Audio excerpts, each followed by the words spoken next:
With this video, I know I'm going to offend a lot of people, most especially the northerners, to me, that I think might not be, if you are not reasonable, this may annoy you and you may feel bitter. But I think it's high time we tell ourselves the truth. And what is that I want to say? Is that the fact is what has happened in Uromi should be an eye-opener to the northerners. And what do I mean by that? Gone are the eras when people produce children that they cannot cater for. And at the end of the day, the children grow up and go to other states and be doing menial jobs like shoe shiner, cutting of grass, babambola, and the rest of it. That is what is causing sea finish. If I must use that word just like I use for the military at a point in time, I say now sea finish, they cause all these things. Well, those things may be embedded in religious, whatever, it may have a religious affiliation, but I actually don't believe in that, because I have a lot of good Muslims that don't see life that way. They believe in responsibility. I'm not trying to discourage Al-Majri in any way, but the Al-Majri should be well structured in such a way that it shouldn't be an avenue where somebody will produce children that he can't cater for, and the only thing he has left is just to push them into Al-Majri or not be responsible to them. And we should try to get rid of marrying a lot of women and having so many children that at the end of the day we are not responsible. That is what is giving birth to all this. You don't command respect from anybody by so doing. The world is evolving. If you look at it, let's take it memory lane. All that has been happening, the unaliving and the ill treatment, whatever, is just meted on the poor. The poor common people you have on the street. That is just it. We have a lot of northerners in the south and the east that are doing well. You dare not take that kind of rubbish to them, because you can't stand it. They command so much respect, they command so much resources that if you try to rubbish them, I'm telling you, all hell will lose broke. And you can't stand it. They don't try them. Do you see them being mobbed? They don't mob them, because these are people that were brought up by responsible parents, responsible families, and at the end of the day, they pursue their career and they relocated to wherever they're going and they establish themselves as an authority. So it's high time we have a debate around that. The era of having children that you can't be responsible for has gone. The world is evolving. And they say the only constant thing in life is change, and only those that have the ability to adapt that survives. Even the so-called violence, a lot of people are threatening to make violence or whatever. It has evolved. You can only make violence on the poor like you. The rich have so insulated themselves with government resources, with so much security that you can't near them. So at the end of the day, I'm still going to be repeating, it's going to be a battle for the poor against the poor. If you feel retaliation is the answer, that is not just it. And again, I think it's high time as northerners, we should call a lot of our Islamic scholars, our cleric scholars, both Islam and even Christians, that are deceiving you people, that are making you think that this religion is more difficult and this religion is more about sacrificing yourself and not living to enjoy the dividends of life. That era has gone. That era has gone. Let's disabuse our mind from that. The fact is, this life is simple if you understand the basic principles and concept. And it doesn't necessarily mean that you are going to be worldly or you are going to be wayward. You can still maintain your moral and religious stand, and at the same time you are very respected and very objective in everything you do. Look at Saudi Arabia. Are they not Islams? Who dare you assault a person from Saudi Arabia or look down on him? Because there seems to be a kind of a balance. You don't allow a kind of myopic and fanatic scholars to come and ruin your life for you, all in the name of religion. We need to wake up and leave all those stuffs. It's not helping anybody. What I'm just trying to say is, until the North learn to command respect from their counterparts.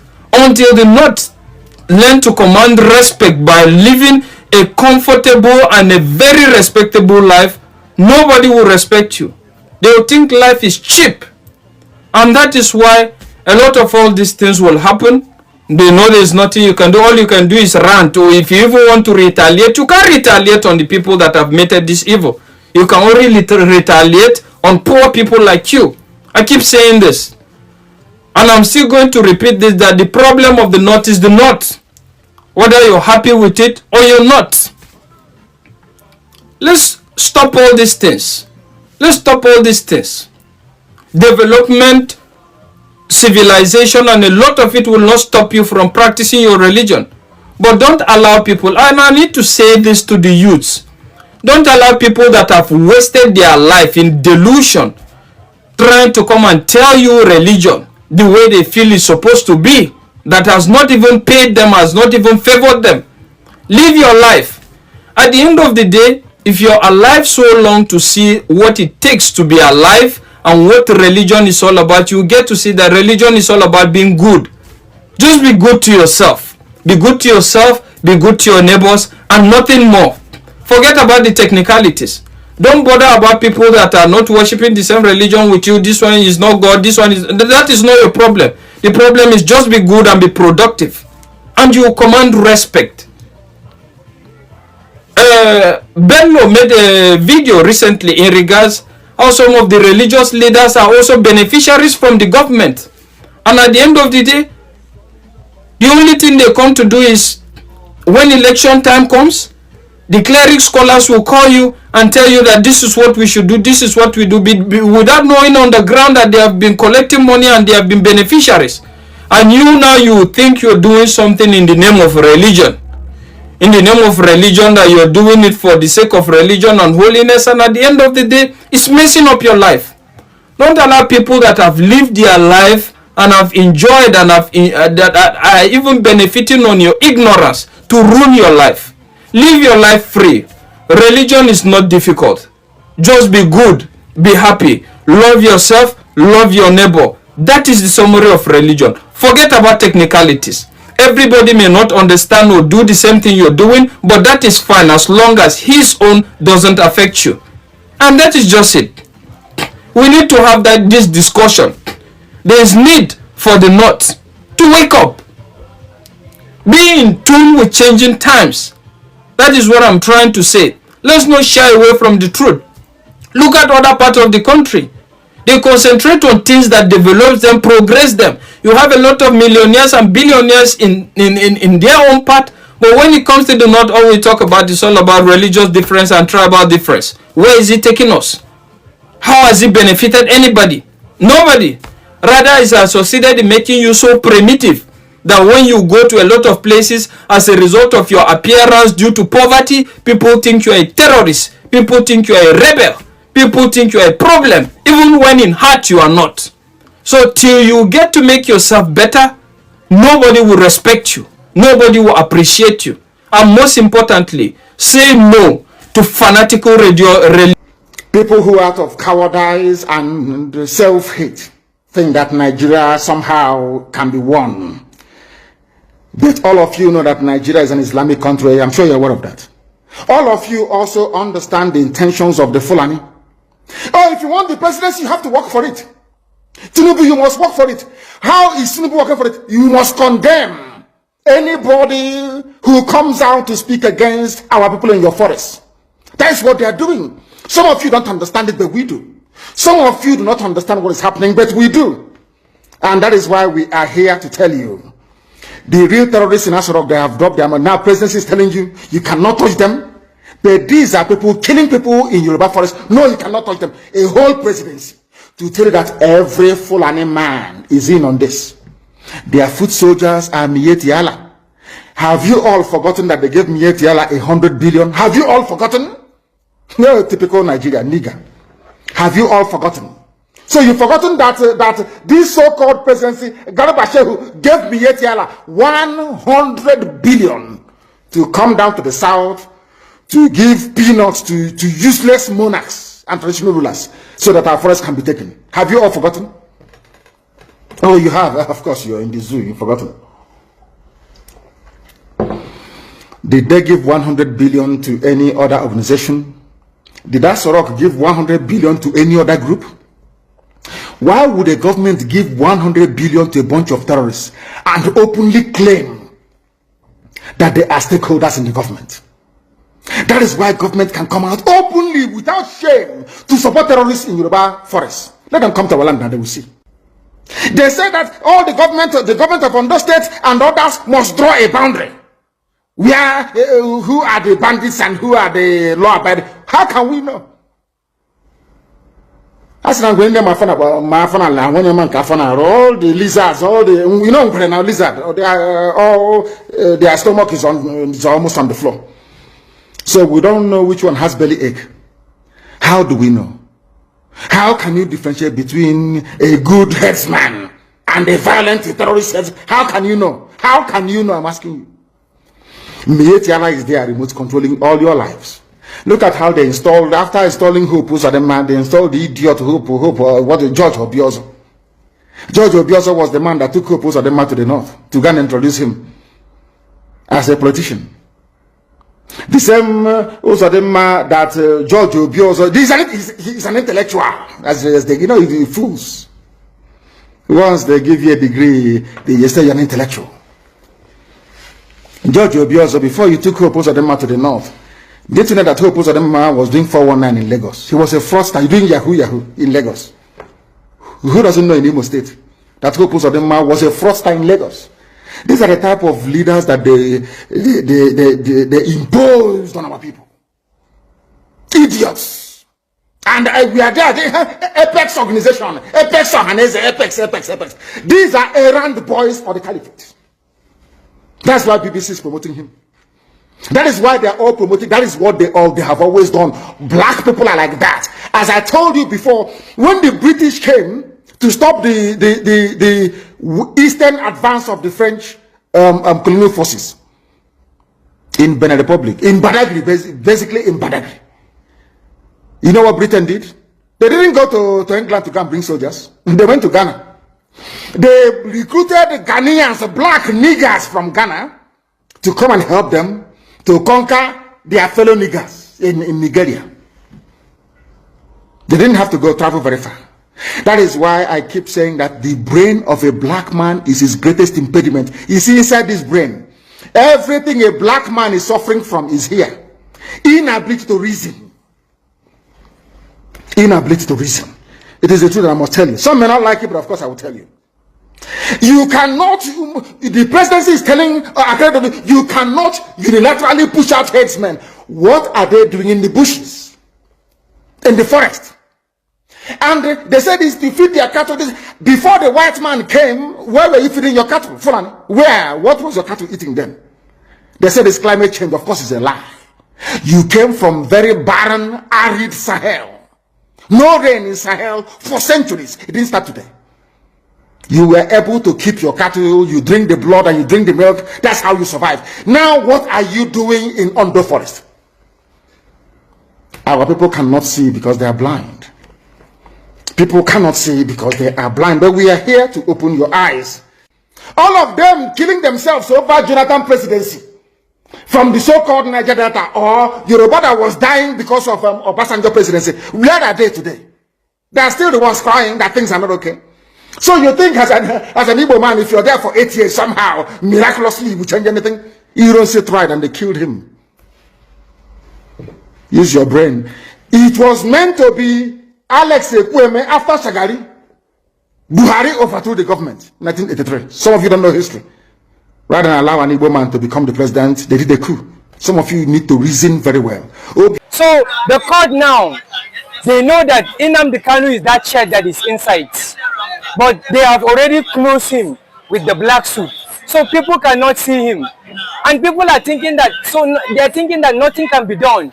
But whether they like it or not, time is coming, they must remove this black suit, which is the lies, all the allegations they did upon him. They have already painted him black.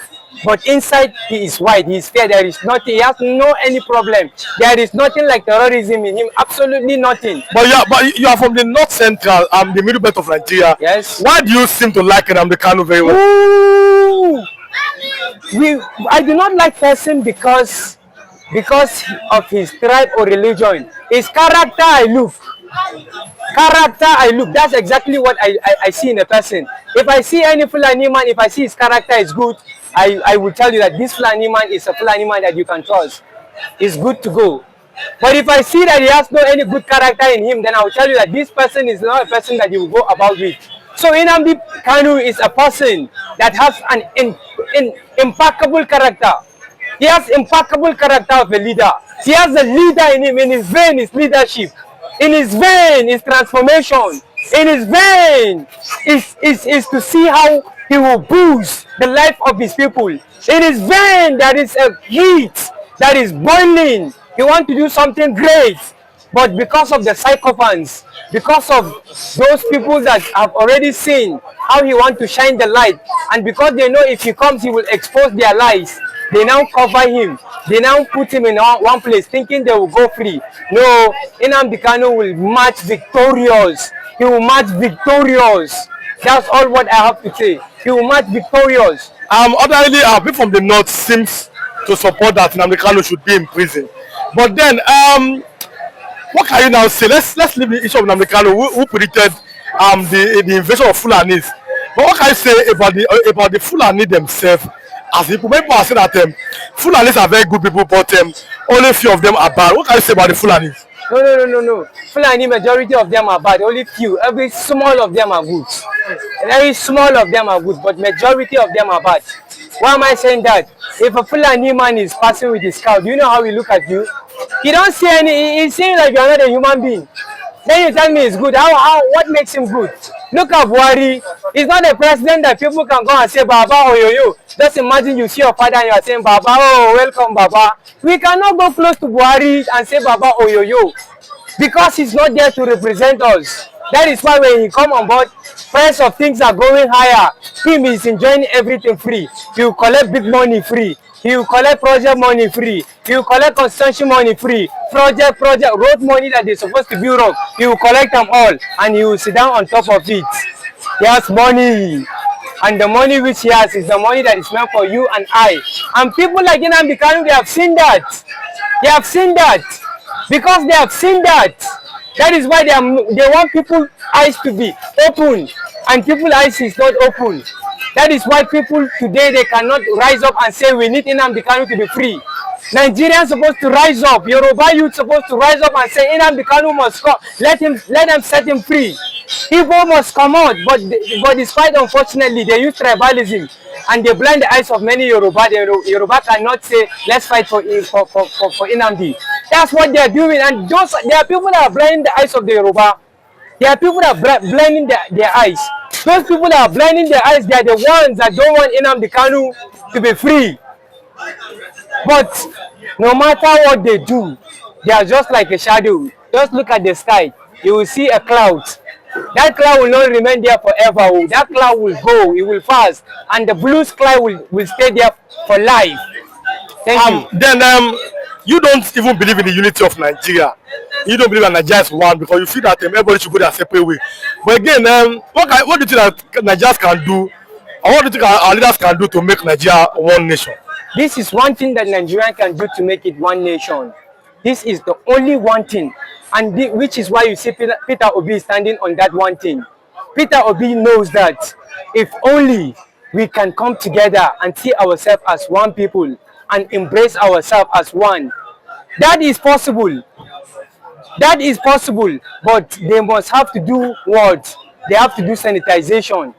The sanitization that they have to do is that they have to sanitize all these wicked leaders, that are ruling in the cabinet. You go to the House of Reps, you go there, they have to sanitize them. If they sanitize them, a good man from Kano come and represent in Abuja, a good man from Meduguri come and represent in Abuja, and so also in the south and east and the west, then you will see us. You will see us, the Hausas, and the Christians, we can now say we are brother and sister because we are playing only on the foundation of truth, on the truth. We are not even saying let's play in the foundation of belief, because if we will bring belief, then belief will scatter everything, because the Muslims have their belief, Allah is the great. So we are not going to bring belief. We are going to only stand on the foundation of truth. Truth. That is the only foundation we will stand. And if we stand in that foundation of truth, then we can be able to coexist together. But they will not allow us to stand that.